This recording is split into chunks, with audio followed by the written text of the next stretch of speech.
نوم چومسکی کی نظر میں ایک سماج میں دانشور کی ذمہ داریاں۔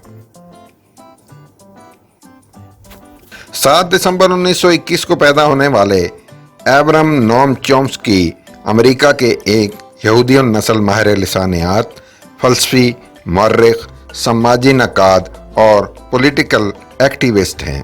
ان کو جدید لسانیات کا باپ یا the father of modern linguistics بھی کہا جاتا ہے۔ وہ 150 سے زائد کتابوں کے مصنف ہیں اور یونیورسٹی آف ایریزونا کے پروفیسر ہیں۔ انہوں نے یونیورسٹی آف پینسلوینیا سے BA، MA اور PhD کی ڈگریاں حاصل کیں۔ چومسکی کی تحریروں کو اینٹی کیپیٹلسٹ یعنی سرمایہ مخالف اور اینٹی امپیریلسٹ یعنی شہنشاہیت مخالف تحریکوں کے افراد میں بطور خاص مقبولیت حاصل ہوئی۔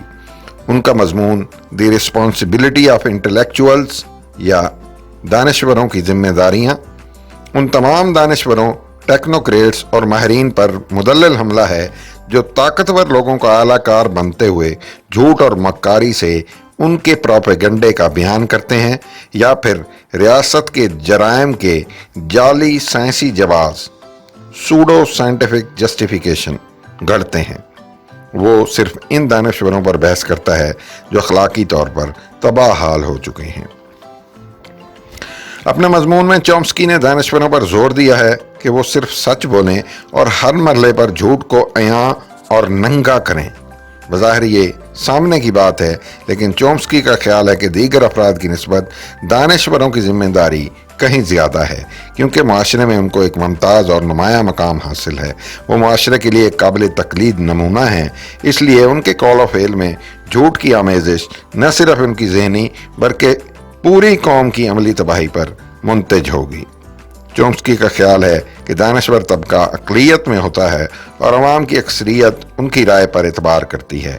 اگر وہ چیزوں کو واضح نہیں کریں گے، سچ کو جھوٹ کے پردوں میں چھپائیں گے، جعلی تشریحات سے معاشرے کو غبار آلود کریں گے یا دھند کے نقاب میں سچ کی شکل کو چھپانے کی کوشش کریں گے تو پوری قوم کی رائے غبار آلود ہو جائے گی۔ وہ نظریہ ساز حیثیت رکھتے ہیں اور انہیں لوگوں کو کھرے سچ کے علاوہ اور کچھ نہیں بتانا چاہیے۔ چومسکی کی رائے میں نسبتاً آزاد معاشروں میں رہنے والے لوگوں کو زیادہ فوائد دستیاب ہوتے ہیں۔ ہمیں قید میں جانے یا تشدد کا کوئی خوف نہیں ہونا چاہیے اور لوگوں کو سچی رائے پیش کرنی چاہیے۔ اس کے ساتھ ہی یہ لازمہ بھی دانشوروں پر فرض ہے کہ وہ انصاف کے بارے میں اظہار خیال کریں۔ ہمارے معاشرے کے کچھ افراد جب زیادہ مفادات اور سہولیات کے طلبگار بننے لگتے ہیں اور ریاست میں اہم عہدوں پر ہونے کا فائدہ اٹھا کر عام لوگوں سے ناانصافی کرنے کا ارادہ کرتے ہیں تو ادیبوں کو ان کا اعلی کار بن کر ان سے رقم اینٹھنے اور اپنے ہم وطنوں کو دھوکہ دینے کا خیال اپنے دماغ سے نکال باہر کرنا چاہیے۔ جو دانشور ریاستی ایجنٹ بن جاتے ہیں وہ دھوکہ باز ہو سکتے ہیں، دانشور کہلانے کے لائق نہیں ہوتے۔ چومسکی کا طنز ایسے ہی انٹلیکچوئلز کے لیے ہے۔ چومسکی نے اپنے مضمون میں ہنری کسنجر ریپبلکن کی مثال دی ہے جو غیر ملکی پالیسی بنانے کا ماہر قرار دیا جاتا تھا۔ یہ وہی ہنری کسنجر ہے جس کے اغوا کی کوشش کا مقدمہ پاکستان کے معروف و ممتاز سکالر اقبال احمد پر دائر کیا گیا تھا اور وہ اپنے دوستوں کو ہنس ہنس کر اس کے بارے میں بتایا کرتے تھے۔ چومسکی نے آرتھر شلے سنگر ڈیموکریٹک کی مثال بھی دی ہے جو 1961 میں صدر کینیڈی کا ایڈوائزر تھا اور اس نے پریس سے جھوٹ بولا۔ نوم چومسکی نے امریکہ کی خارجہ پالیسی پر بھی تنقید کی اور برطانوی حکومت کے جھوٹ کا بھی پردہ فاش کیا۔ وہ کہتا ہے کہ امریکہ نے ویسا ہی بیان دیا جو انڈیا پر تسلط جمانے والے برطانوی حکام نے دنیا کے سامنے بولا۔ 1784 میں برٹش پارلیمنٹ نے اعلان کیا کہ وہ ہندوستان کی قوم کو عزت و احترام دینا اور اپنی پالیسی بنانا چاہتے ہیں، جبکہ معاملہ بعد میں اس کے برعکس نکلا۔ 1784 میں برٹش پارلیمنٹ نے اعلان کیا کہ وہ ہندوستان کی قوم کو عزت و احترام اور اپنی پالیسی دینا چاہتے ہیں، جبکہ معاملہ بعد میں اس کے برعکس نکلا۔ چومسکی نے عالمی ریاستی ناانصافیوں پر گہرے طنز کیے ہیں۔ جان سٹورٹ مل ایک اہم فلسفی تھا۔ اس نے طویل عرصہ ایسٹ انڈیا کمپنی میں ملازمت کی، جو کہ چومسکی کی نظر میں ایک مجرمانہ انٹرپرائز یا ادارہ ہے۔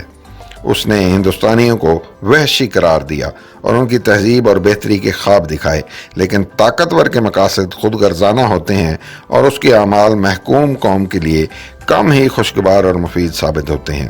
البتہ ان طاقتور لوگوں کے مفادات کا تحفظ کرنا افراد کے لیے تقریباً ہمیشہ ہی آسان ہوتا ہے، یا پھر کچھ نہ کہنا بھی حق اور سچ بات کہنے کی نسبت زیادہ آسان ہوتا ہے۔ ایک کھرے دانشور کو جھوٹ اور پراپاگنڈے کا ساتھ کبھی نہیں دینا چاہیے۔ نوم چومسکی عصر حاضر کا وہ فلاسفر اور ادیب ہے جس کی باتوں کا ریفرنس سب سے زیادہ دیا جاتا ہے۔ وہ 50 سال سے سچ پر کاربند رہنے کی قدیم بات کو اس لیے بار بار دہرا رہا ہے تاکہ پروپیگنڈا وار اور جھوٹ کی گندگی سے دنیا کو آلودہ ہونے سے بچا سکے۔ اس کی آواز لاکھوں قارئین کی آواز ہے، اور اس طویل العمر ادیب کی زندگی کے بعد آنے والی نسلیں بھی اس کے درس کو یاد رکھیں گی۔ چومسکی نے امریکہ کے کچھ ادیبوں کو تنقید اور طنز کا نشانہ بناتے ہوئے انہیں گورنمنٹ کا خادم قرار دیا۔ اس نے یہ مضمون ویتنام کی جنگ کے دوران لکھا، جب انسانی حقوق کی پامالی کی خبریں امریکہ تک پہنچنے لگیں۔ چومسکی نے ان سماجی سائنسدانوں اور ٹیکنوکریٹس کو خاص طور پر تنقید کا نشانہ بنایا جو ریاستی جرائم کو چھپا کر لوگوں کو کچھ فرضی جواز سنا رہے تھے۔ اس نے نوٹ کیا کہ جنگ کی اخلاقی مخالفت کرنے والوں میں زیادہ تر نفسیات دان، ریاضی دان، کیمیا دان یا فلسفی شامل تھے۔ عوام کو یہ بات بتائی گئی کہ یہ ویتنام کے بارے میں ایک نیا آئیڈیا ہے اور جلد ہی واشنگٹن کی عدالت میں ایک فوری اور منصفانہ فیصلہ کر لیا جائے گا۔ دونوں باتیں جھوٹ ثابت ہوئیں۔ نوم چومسکی کا یہ مضمون ڈوائٹ میک ڈونلڈ کے ان مضامین سے متاثر لگتا ہے جو اس نے دوسری عالمی جنگ کے بعد لکھے، اور جن میں اس نے یہ سوال اٹھایا کہ کیا گورنمنٹس، جرمن اور جاپانی گورنمنٹس کے فیصلوں کا ذمہ دار ان ممالک کے عوام کو بھی قرار دیا جا سکتا ہے؟ اسی طرح امریکہ اور برطانیہ کی عوام کیا اس وحشیانہ اور دہشت ناک بمباری کی ذمہ دار ہے جو شہریوں پر کی گئی؟ ہیروشیما اور ناگاساکی کی بمباری انسانی تاریخ کے سنگین ترین جرائم میں سے ایک ہے۔ چومسکی کا یہ مضمون 1967 میں چھپا اور 1947 میں 19 سال کی عمر میں دانشوروں کی ذمہ داری سے متعلق میکڈونلڈ کے مضامین نے اسے بے حد متاثر کیا تھا۔ What have I done? میں نے کیا کیا ہے؟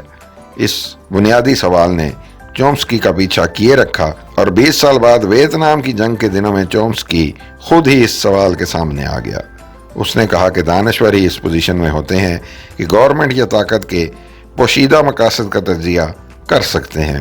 عوام ان خفیہ مقاصد سے بے خبر ہوتی ہے، اور طاقت کے مراکز کے اکثر بیانیے اسی جھوٹ کو اپنے اندر چھپائے رکھتے ہیں۔ چومسکی کا یہ مضمون اس قدر مقبول ہوا کہ اسے الگ سے ایک کتاب کی صورت میں چھاپا گیا۔ نیز اس مضمون نے ماضی کے منافقانہ اخلاقی رویوں کا پول بھی کھول دیا۔ مثلاً جب ووڈرو ولسن لاطینی امریکنوں کو اچھی گورنمنٹ کا آرٹ سکھانے نکلا تھا، اسی طرح ویتنام کی شرمناک پالیسیوں اور دانشوروں کی جانب سے ان کے دفاع کی روش کو بھی اس مضمون اور اس کے لکھنے والے نے ظاہر کر دیا۔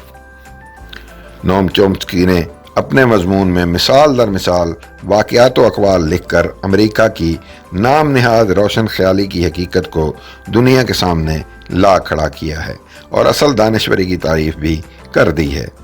بالغ نظری کی کاملیت اور جامعیت صرف سچ بولنے سے ظاہر ہوتی ہے۔ جو دانشور طاقتور پوزیشن میں ہوتے ہیں، مثلا نمایاں صحافی وغیرہ، وہ جان بوجھ کر عوام سے جھوٹ بولتے ہیں تاکہ ان کے مقاصد کو چھپا سکیں اور امریکہ کے ویتنام کی جنگ میں حصہ لینے کے تباہ کن نتائج دنیا کے سامنے نہ آ پائیں۔ اس کے بدلے میں وہ دولت، طاقت اور مراعات میں اضافہ حاصل کرتے ہیں اور مزید کرپٹ ہونے کی طرف بڑھ جاتے ہیں۔ مختصراً یہی کہا جا سکتا ہے کہ یہ مضمون ایک سچے دانشور کی نفاست طبع کا ثبوت ہے جو ہر حال میں سچ، خیر اور انصاف کا حامی رہنا اپنی زندگی کا نصب و لین سمجھتا ہے، اور اس کی شہرت دن بدن مقبولیت کی نئی سیڑھیاں چڑھتی جائے گی. Thank you.